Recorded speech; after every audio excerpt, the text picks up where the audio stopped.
Hello everyone. तो आज की क्लास में हम बात करेंगे पार्टनरशिप डीड की। हमने पिछली क्लास में राइट्स ऑफ पार्टनर्स की बात की थी। पार्टनरशिप डीड से पहले मैं कुछ पॉइंट्स बताऊंगा, उसके थ्रू आपको पार्टनरशिप डीड बहुत आराम से समझ में आ जाएगा। सिंपल सी बात है, जैसे पार्टनरशिप डीड में हम सबसे पहले ये समझते हैं कि अगर दो पार्टनर, दो पर्सन या पार्टनर कहो या पर्सन कहो, दो पर्सन किसी एक चीज पे एग्री हो जाए, किसी एक चीज पे एग्री हो जाए तो हम उसे एग्रीमेंट कहते हैं। क्या कहते हैं? एग्रीमेंट कहते हैं। दो पर्सन किसी टर्म्स एंड कंडीशन पे एग्री हो जाए कि चलो हम लोग पार्टनरशिप करते हैं, मेरा प्रॉफिट ये रहेगा, तुम्हारा प्रॉफिट ये रहेगा, मैं काम करूंगा तुम मत करना, या हम दोनों काम करेंगे, ठीक है, मैं 4 घंटे काम करूंगा, मैं 6 घंटे काम करूंगा, सारी टर्म्स एंड कंडीशन पे जिस पे ये लोग राजी हो जाते हैं तो हम उसे बोलते हैं एग्रीमेंट बोलते हैं। ठीक है, अब ये जो एग्रीमेंट है, ये रिटन भी हो सकता है और ओरल भी हो सकता है। अब रिटन और ओरल दोनों हो सकता है, तो ये बात किसने बोली है कि ये एग्रीमेंट रिटन और ओरल दोनों हो सकता है? ये बात बोली है पार्टनरशिप एक्ट ने। किसने बोली है? पार्टनरशिप एक्ट ने 1932 में। इसने कंपलसरी नहीं किया है कि पार्टनरशिप एग्रीमेंट रिटन हो या ओरल हो। इसने ये बोला है कि दोनों हो सकता है, वो दोनों ही एग्रीमेंट। ओरल है, टर्म्स एंड कंडीशन पे बात की है, मतलब पार्टनर ने टर्म्स एंड कंडीशन ओरली बात की है तो भी वो एग्रीमेंट है, रिटन है तो भी एग्रीमेंट है। तो पार्टनरशिप एक्ट ये बोलता है कि इन पार्टनर्स के बीच में जो एग्रीमेंट है वो रिटन और ओरल दोनों हो सकता है। अब रिटन एग्रीमेंट अगर वो है तो हम उस चीज को बोलते हैं पार्टनरशिप डीड। क्या बोलते हैं? पार्टनरशिप डीड बोलते हैं। मतलब कि पार्टनर जब किसी टर्म्स एंड कंडीशन पे राजी होते हैं तो उसे बोलते हैं एग्रीमेंट। एग्रीमेंट ओरल हो सकता है और रिटन हो सकता है। जो रिटन एग्रीमेंट होता है हम उसी को पार्टनरशिप डीड बोलते हैं। पार्टनरशिप डीड का दूसरा नाम क्या है? Article of partnership. क्या है? Article of partnership. आप यहां पे देख सकते हैं, यहां पे बहुत ही अच्छे से लिखा है, the written document which contain the term of agreement. मतलब कि जिस कंडीशन पे एग्रीमेंट बना हुआ है उसे हम बोलते हैं पार्टनरशिप डीड। और पार्टनरशिप डीड का दूसरा नाम है आर्टिकल ऑफ पार्टनरशिप। ठीक है, अब इसके बाद क्या होता है? ये जो आर्टिकल ऑफ पार्टनरशिप या पार्टनरशिप डीड होता है तो ये डॉक्यूमेंट बन जाता है। क्या बन जाता है? एक डॉक्यूमेंट बन जाता है।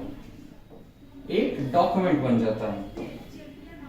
एक क्या बन जाता है? डॉक्यूमेंट बन जाता है। इस डॉक्यूमेंट में सारी इंफॉर्मेशन लिखी होती है। कौन कौन सी इंफॉर्मेशन लिखी होती है हम उसके बारे में आपको बताते हैं। देखिए इसमें क्या क्या लिखा होता है मैं आपको दिखाता हूं। इस डॉक्यूमेंट के अंदर name and address of the firm, मतलब कि फर्म कहां पर खुला है, फर्म का क्या नाम है, मतलब कि किस नाम से पार्टनरशिप को स्टार्ट किया जा रहा है और किस जगह स्टार्ट किया जा रहा है, ये पार्टनरशिप डीड में लिखा होता है।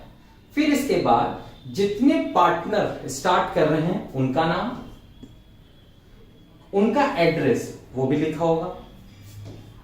Types and nature of business, मतलब किस तरीके का बिजनेस कर रहे हैं, टेक्नोलॉजी बेसिस, प्राइमरी सेक्टर के बिजनेस कर रहे हैं, सेकेंडरी सेक्टर के बिजनेस कर रहे हैं, टर्सरी सेक्टर के बिजनेस कर रहे हैं, बैंकिंग सेक्टर का बिजनेस कर रहे हैं, ट्रांसपोर्टेशन सेक्टर का बिजनेस कर रहे हैं, जिस तरीके का भी बिजनेस कर रहे हैं वो इसमें लिखा होगा। ठीक है, कौन सा पार्टनर कितना पैसा लगा रहा है फर्म में वो लिखा होना चाहिए। जैसे ए कितना पैसा लगा रहा है, ए 4 लाख लगा रहा है तो ये लिखा होना चाहिए। बी कितना पैसा लगा रहा है, 5 लाख लगा रहा है तो ये लिखा होना चाहिए। ये सारी चीज लिखी होनी चाहिए। इसके बाद इंटरेस्ट ऑन कैपिटल, ये एक कंडीशन है जिसपे पार्टनर्स एग्री होते हैं। जैसे कि जिसने जितना पैसा लगाया है उसको उस पर ब्याज मिलना चाहिए, इंटरेस्ट मिलना चाहिए। तो ए ने 4 लाख लगाया तो उसे 4 लाख पे इंटरेस्ट मिलना चाहिए। बी ने 5 लाख लगाया तो बी को 5 लाख पे इंटरेस्ट मिलना चाहिए। तो इसका मतलब ये है कि अगर इंटरेस्ट पे बात है तो ठीक देखो लिखा है interest is to be allowed, मतलब कि पार्टनर को इंटरेस्ट दिया जाएगा कि नहीं। अगर पार्टनर को इंटरेस्ट दिया जाएगा तो किस % से दिया जाएगा, अगर नहीं दिया जाएगा तो नो लिखा होना चाहिए। उसके बाद drawing, how much amount the partner are entitled to withdraw, मतलब कि अब जैसे ये पार्टनर है तो इनका पार्टनर है तो इनका घर का पर्सनल खर्चा भी तो होगा भाई, हाँ पर्सनल खर्चा होगा कि नहीं होगा, होगा। तो अब इस कंडीशन में ए के पास खुद का खर्चा है, बी के पास खुद का खर्चा है, सी के पास भी खुद का खर्चा है। ए कहेगा मैं 1 लाख निकालूंगा, बी कहेगा मैं 2 लाख निकालूंगा मंथली, सी कहेगा मैं 3 लाख मंथली निकालूंगा। तो इस बात पे तो सभी में बीच में क्या होगा, मिसअंडरस्टैंडिंग होगी। तो इसलिए क्या होता है, पार्टनरशिप डीड में ड्राइंग का अमाउंट लिखा होता है। अगर ड्राइंग कर रहे हैं तो कितना अमाउंट विड्रॉ कर सकते हैं। अगर 1 लाख लिखा है तो इसका मतलब है हर आदमी विड्रॉ 1 लाख करेगा। ऐसा नहीं है कि मैं 1 लाख करूंगा तुम 2 लाख करोगे 3 लाख, नहीं, हर पार्टनर के विड्रॉ की एक अमाउंट लिखी होनी चाहिए कि how much amount partner are entitled to withdraw for personal use, कितना निकाल सकते हैं वो लिखा होना चाहिए। ये पार्टनरशिप डीड में लिखा होता है। इसके बाद क्या होता है, इंटरेस्ट ऑन ड्राइंग। आप पार्टनरशिप में हैं, ड्राइंग कर रहे हैं, तो ड्राइंग करते हैं तो ड्राइंग से क्या होता है, एक घाटा होता है, ड्राइंग से एक घाटा होता है। पता है क्या होता है घाटा, मैं इसके बारे में थोड़ा सा चर्चा कर लेता हूँ। देखिए, जब ये फर्म है, ये फर्म है, ये पार्टनर है, ये पार्टनर है, तो फर्म से अगर ये पैसा निकाल रहे हैं, ये भी पैसा निकाल रहा है और ये भी पैसा निकाल रहा है, तो फर्म में से पैसा कम होने लगता है, फर्म के पास पैसा कम होने लगता है। और जब फर्म के पास पैसा कम होता है ना, तो पता है क्या होता है, बिजनेस ग्रोथ नहीं करता है। क्या चीज, बिजनेस ग्रोथ नहीं करता है। अब इस कंडीशन में क्या होता है कि ये ड्राइंग तो करते जाएंगे, ये मनमानी करेंगे, तो पार्टनरशिप डीड में एक बात लिखवाई जाती है सभी पार्टनर द्वारा, क्योंकि ड्राइंग को प्रमोशन न किया जाए, ठीक है। उसमें क्या होता है कि इसमें ये बात लिखी जाती है कि अगर कोई भी ड्राइंग करेगा तो उस पर इंटरेस्ट चार्ज होगा। क्या होगा, इंटरेस्ट चार्ज होगा। इंटरेस्ट चार्ज होगा तो इंटरेस्ट का रेट लिखा होना चाहिए। क्या लिखा होना चाहिए, इंटरेस्ट का रेट लिखा होना चाहिए। अगर ड्राइंग पे इंटरेस्ट लगेगा तो ठीक, अगर नहीं लगेगा तो वहां नो लिखा होना चाहिए। वेदर इंटरेस्ट इज चार्ज की नहीं, चार्ज का मतलब इस पे इंटरेस्ट चार्ज होगा कि नहीं, ड्राइंग पे इंटरेस्ट चार्ज होगा तो कितना परसेंट चार्ज होगा, ये भी लिखा होना चाहिए। मतलब कि इंटरेस्ट ऑन ड्राइंग क्या करता है, इंटरेस्ट ऑन ड्राइंग का 2 पर्पस है। इंटरेस्ट ऑन ड्राइंग एक तरह का प्रॉफिट होता है फॉर्म बिजनेस के लिए, और ये ड्राइंग को प्रमोशन नहीं करने देता, ड्राइंग ना कर पाए पार्टनर इसलिए होता है। इसमें इसके बारे में अगर इंटरेस्ट ऑन ड्राइंग के बारे में पार्टनरशिप डीड में लिखा है तो ठीक, नहीं लिखा है तो इंटरेस्ट ऑन ड्राइंग चार्ज नहीं किया जाता। अगर टर्म्स एंड कंडीशन लिखा हुआ है कि इंटरेस्ट ऑन ड्राइंग चार्ज करना है तभी चार्ज होगा।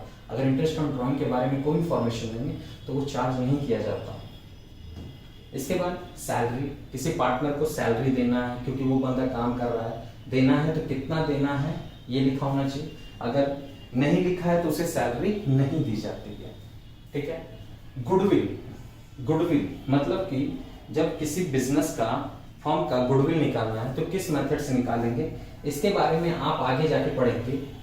आगे जाके पढ़ेंगे जब चेंज इन पीएसआर पढ़ेंगे, मेथड ऑफ गुडविल पढ़ेंगे, इसके बारे में आपको पता चलेगा किस तरीके से गुडविल कैलकुलेट करना है। Average profit method, super profit method, capitalisation method, ये सारी चीजें लिखी होती हैं कि किस तरीके से गुडविल कैलकुलेट करना है।